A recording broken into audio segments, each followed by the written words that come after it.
good evening, and thank you for tuning in to another week with Fathers Who Care. We have one of my granddaughters in there who's being currently trained, and I'm feeling good about it because she's doing it. She's doing the doggone thing. So Yes, it's she a blessing is. to have these young folks being empowered.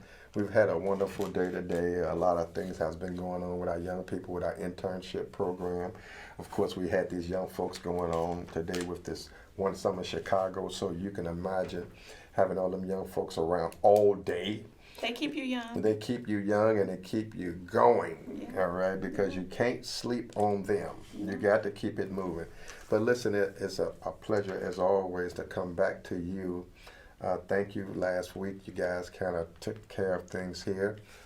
We were busy doing some things out of town, but we're back, and we're back on point with the spirits fired up, ready to do the good work, and ready to empower those who are less fortunate. As always, it's a pleasure, as always, to tell TV thank you. Thank you for allowing us one more week to share with the people about what's going on in the community and how we can empower our community, our loved ones, and then saving our children, all right? The most important thing in my mind right now is leaving a legacy for my children's children. That's what's on my mind. So I've been fighting this fight a long time, and I ain't tired yet. I mean, I kind of get a little weary sometimes, but I'm not that tired to stop. So tonight we want to take this show again to another level, as we got this real spirit of bringing sisters together with brothers who have like minds. So we really want to entitle this show Men and Women Empowering Each Other. That's where we want to stay with this, but we want to talk specifically this evening about health care, mental health. We want to talk about cancer awareness. We want to talk about the state of mental health in our community. How can we really, really empower each other to be more committed to improving our health? I mean, it's a serious concern in our neighborhood. Folks are experiencing a great deal of anxiety, depression. I speak to young people all the time, and they tell me that they have anger management issues. And so I'll be kind of like, well, how do you know that? Who told you you had anger management issues? Well, because I'm always mad. So why are you always mad? So I'm really trying to figure out how can we provide some additional resources and support to change that mindset. Because that mindset is a negative mindset, can take someone to a negative place. And we don't want our children going there. But anyway, our goal here at Fathers Who Care is to dispel those negative myths about African American men, particularly in the lives of their children. We are committed to empowering men. We're committed to empowering our sisters, our queens. We're committed to empowering our community. And we know that there's nothing too hard for God. And if God continue to give us another day, we're going to go out there with a vengeance and do what we can to make it right. So listen, it's my theme that I use, and I say this seriously, that any man physically can make a baby, but it takes a real man to be a father. Amen to that. So, and I know that fathers, you're going through some things today. Listen, it too shall pass. All right, just stay the course. Keep on looking to the hills for your strength, and know that all things can and will work together for the good. As long as you keep on believing, as long as you keep on pressing. So this evening, we want to again talk specifically about how can we as men and women engage each other and in our overall mission to bring about real systemic change and community empowerment. So our guest this evening, and I'm going to let her introduce herself a little bit more, but she is, I'm going to call you how I feel it, because I kind of like the way you got your ties on your hair, know. And so I'm going to call you Queen Aliyah. And she is the founder and president of Head Up, Inc. Is a Chicago-based organization established to assist minority men who are looking to reorganize and take charge of their lives. It kind of goes with the term that we use, men empowering men. I love it. But now it's sisters empowering men. Go figure. Their families and their financial status. But you are also, Aaliyah, the director of program for Sisters Working It Out. I A am. nonprofit organization created to address the healthcare disparities in our community as it relates to breast cancer care and community advocacy.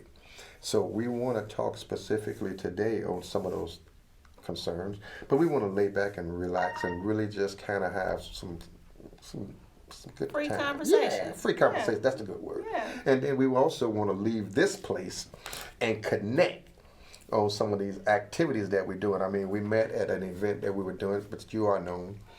We met at an event we were doing on Madison and Kilpatrick on the street, Yes.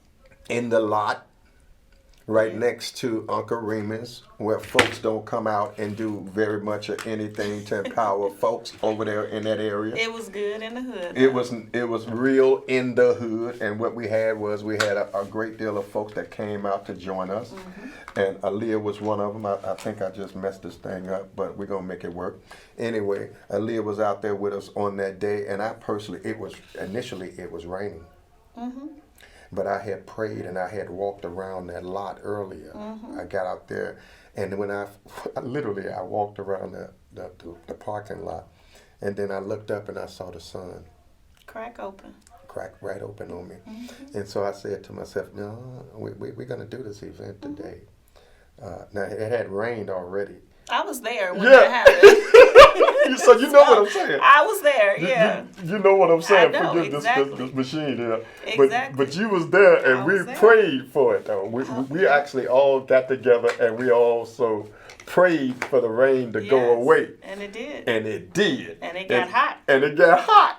And it was a wonderful time. So just bear with me with this camera over here. But as long as the show is moving along, we're going to be okay. Yeah. But anyway, with that being said, Aaliyah, let's get back and talking specifically. But again, thank you for showing up tonight. Thank you for having me. And thank you for coming out with us on Saturday, on the 23rd. I think the people were empowered. To be totally honest with you, I was informed by some of the healthcare professionals that particular day that they received or were able to administer more screenings Than any event. than any event that they've done on the street. Yeah. And it was all strategic. I mean, the Spirit led us to that spot. It wasn't like, we was told to go here. We were led to this spot because no one is actually using it. No one actually comes to this area because I think they're afraid. Of course. Of course. But on that day, we had no drama. Not a big. No one was out of pocket. The community folks came out loving on each other. We blessed them. We fed them. We empowered them. We engaged them. And we even did the Soul Train line. And I saw you. We was there. I was there. In the Soul Train line. I saw you in the line. And we were doing it. We had it going on. Yes, absolutely. We had it going on. And that's a beautiful thing. But anyway, tonight we want to talk specifically how can we as men and women continue to engage and empower each other. But I want to start off by asking, who is Aaliyah and what is Aaliyah's purpose for existing? Well, I feel like my purpose changes regularly. Yeah, I can imagine. Early in life, my purpose was to be a wife and a mom and to raise two wonderful children who are absolutely amazing. They are both adults now and Okay, that's out a blessing. of my house. And That's another Yeah. blessing. Hey, listen, that's a that's a blessing. Me and my husband, we are enjoying this time. I know you are. It's like my daughter don't want us to grow up though, because she like, what y'all doing? Like she feels like we're not supposed to be living now that she's Right. out of the house. Right. But yeah. But thank God. Yeah. Because ain't nothing like some quiet time. Yes, absolutely. But please tell me more. I am a college graduate. I formed this organization because at the time I was battling breast cancer, and I had a lot of time to watch TV because I was too sick to do anything else. And Okay. God brought me through that. Healing. Yeah, I'm completely, wholeheartedly healed. Yes. And I started Head Up Inc. because of the murder of George Floyd. Watching that on TV just Right. did something terrible to my spirit. And I can see how. Yeah, and God spoke to me and said that, they think that black men are monsters or that they are not real people. And I feel like my organization is set up to assist in the change in that. I mean, I can't wholeheartedly and solely change the systemic issue that we have with racism, but I can definitely help here in Chicago, and Right. that's my goal. So, Now, I recall you working for a group, or I read some information about you working with a group called Chicago Care. yep, I worked with Chicago Were Cares. they on Arlington? I cannot remember. I have done so many volunteer that was what you saw is just a small iceberg Yeah. of what I've done But in I life. remember the group because Yeah. we used to have, the old Sears building headquarters Mm-hmm. on Arlington and Holman.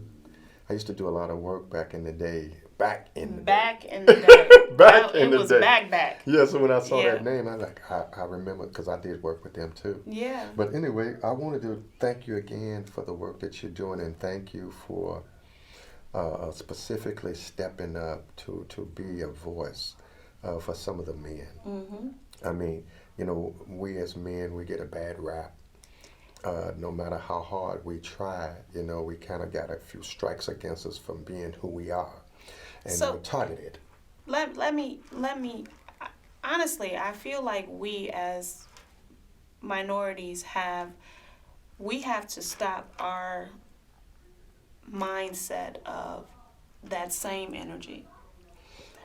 So when I started this organization, I had all of these different characteristics about what it should be or where it should go. Go ahead. I had to clear my own mind of those biases. Like, if a friend calls me and tell me that, somebody that she knows, is no longer with us, has passed away, the first thing that question comes in my mind, who shot him? Mm-hmm.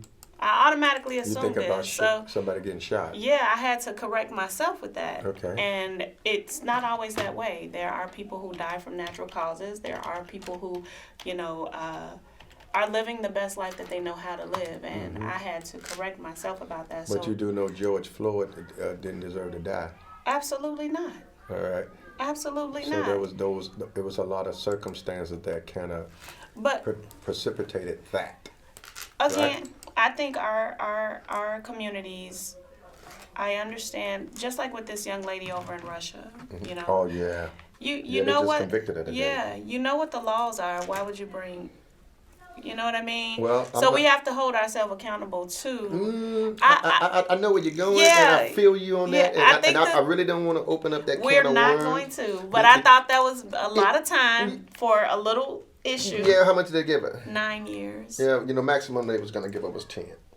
All right, but now just for the record, it's a political game. Of course. So and I pray that don't even manifest itself because it was said that we knew it was coming that way, and of course Russia is kind of upset with Of course. with the ordeal with Trump and all that. yeah, Yeah. Ukraine and all that other stuff. Yeah. But that is what it is, and I think considering they want to get, of course, one of the prisoners of war. Who's an arms dealer back, so and they will get him back. So that's the ploy that they're using. Absolutely, I wholeheartly understand that. Yeah, but I'm gonna come back because Yeah. that was disheartening to me Yeah, too. totally disheartening. Yeah. However, tell me about sisters working it out and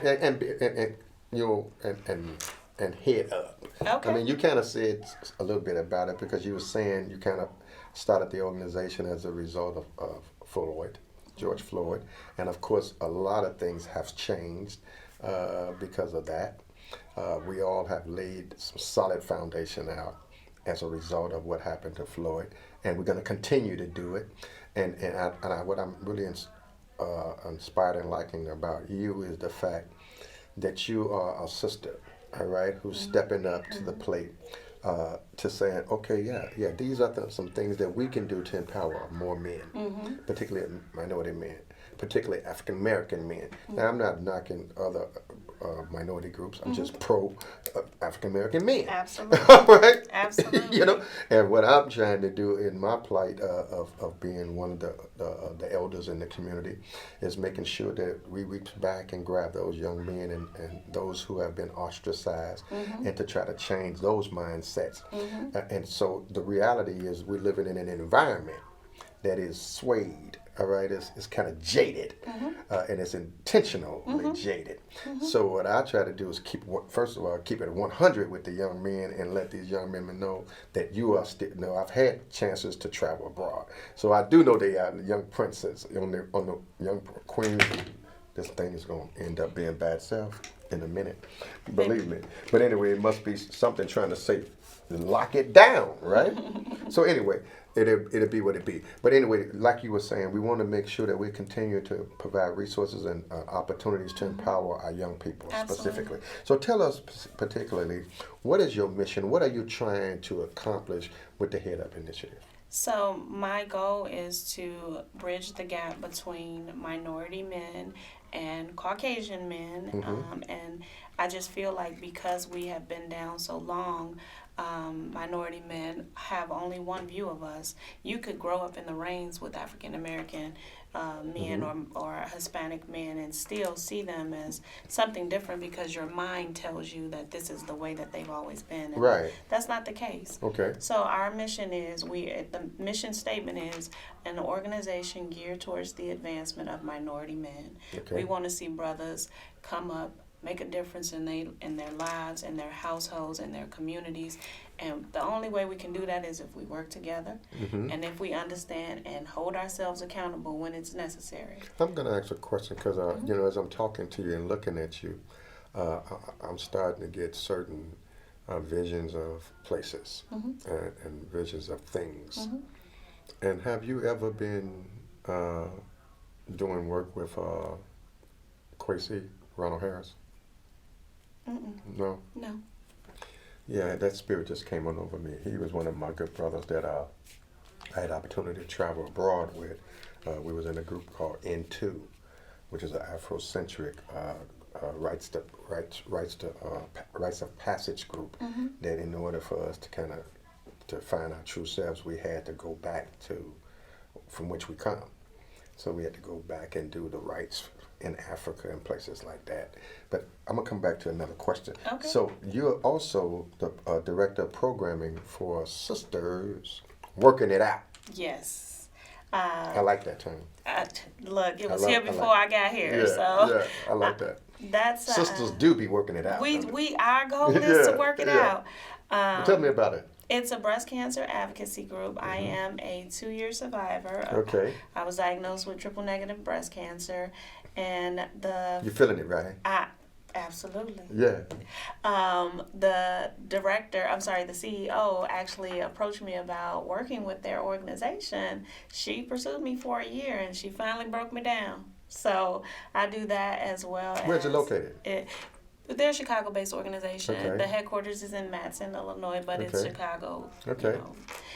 South Side, actually. Right. And so what they do is provide advocacy to African American women who are suffering from breast cancer, because unfortunately 40% of women who are diagnosed with breast cancer, 40% of African Americans die from it, whereas 13% of Caucasian women die from it. Okay. So why? And why is that? You know I was coming. That's why we're here. You know I'm coming. I feel like a lack of education, a strong sense of fear. We don't trust the medical industry.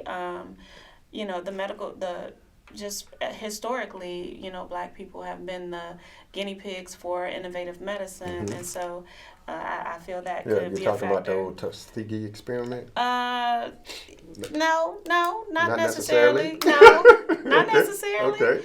But that's what folks was talking about in relationship to the vaccination too. The vaccine, there's a lot of misinformation about the vaccine. I am pro-vaccine. Take that vaccine. It will keep you safe. And I was diagnosed with COVID the same year that I had breast cancer, so I'm definitely an advocate. So go vaccine. I was anti-vaccine for a while, and then after a while, I'm like, you know what, it'll be okay. Well, and I'm glad you brought that up as a PSA because, I deal with these young folks too. And these young folks are, they have this inferiority mentality, right? When I talk to them about, have you been vaccinated?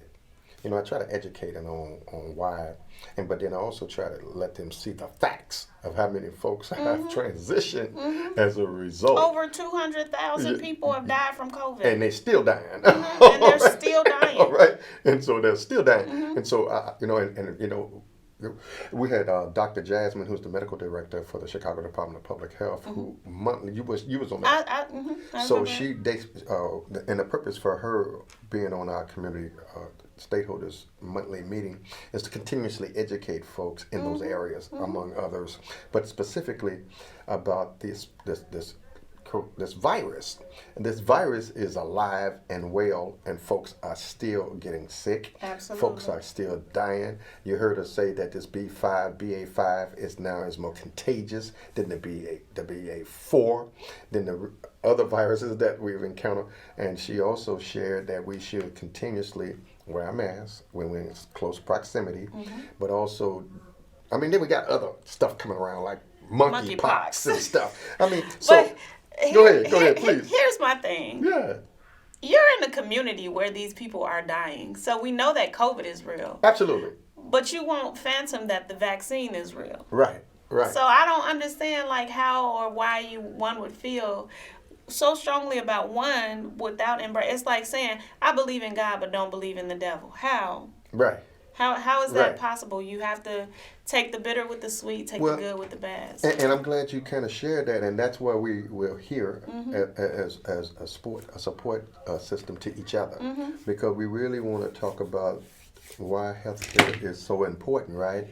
And why we need to continuously work in whatever areas we need to, specifically in relationship to health, to keep on making sure that our folks understand the difference and how important it is to be healthy, how important it is to access affordable health care.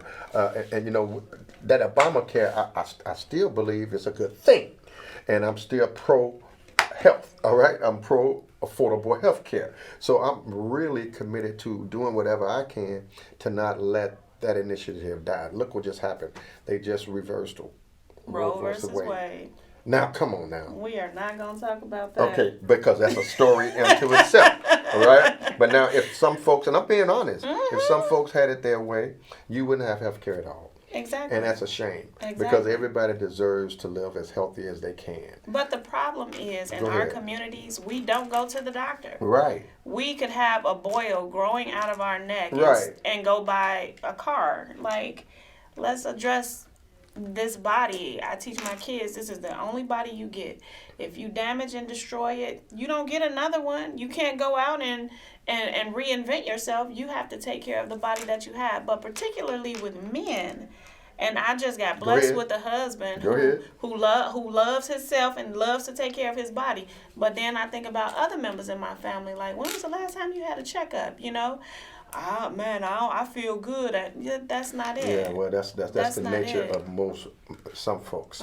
But in our circle, so much is going on. You better stay on top of it, because anything can happen, and it does happen. It does. So what we're doing here today is trying to let both men and women, that it is okay to get checked. It's okay to get that prostate exam. Yes. It's okay to get those screenings. Yes. It's okay. Because if you don't, then things can sneak up on you. Some things are, reversible. Some things you can probably catch and nip, like prostate cancer. You can avoid that. Cancer is curable. You can avoid it. Cancer is curable, and I feel like there is a misconception even with that. You hear the words, and I am a witness. I heard, you got cancer. I was like, I'm about to die, Lord. Like, why me? What's the state in your mind of the mentality with folks? You started to talk about it. I don't want to stop that. Okay. What's your thought of the state of health between African American men and women today? I feel like there is a disconnect, and I feel like not all of us really truly love ourselves, and I feel like there is a fear going to a doctor. There's a mistrust going to the doctor. I think it's the University of Chicago who put out a great campaign about trust us. Like, they take this Hippocratic oath and they want to take care of us. But even with that said, with this pandemic, I feel like even they are overworked. But they do the best that they can. And you got to trust somebody. You got to trust somebody. You got to take care of yourself, and you got to, treat your body like it's not replaceable, because it's not.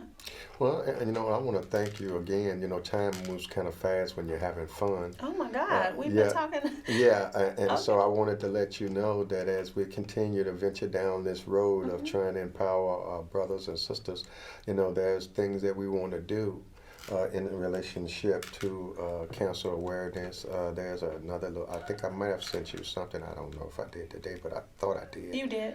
Send you something about I'm working with some groups and they want to do some different programs from the University of Illinois, Chicago, I believe it is.